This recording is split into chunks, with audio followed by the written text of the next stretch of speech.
Haideți să vă arăt cum se aprinde focul la grătar. Fiți atenți! Acum eu am pus lemne pe foc și după cum vedeți, acum arde focul. Dar înainte de a pune lemne, eu am dat drumul la foc.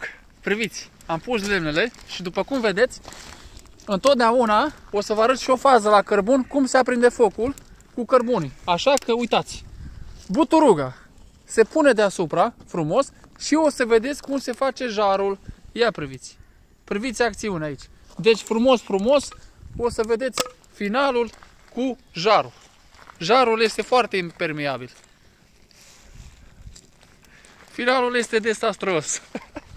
O să vedeți cum se face jarul. Imediat. Așteptăm.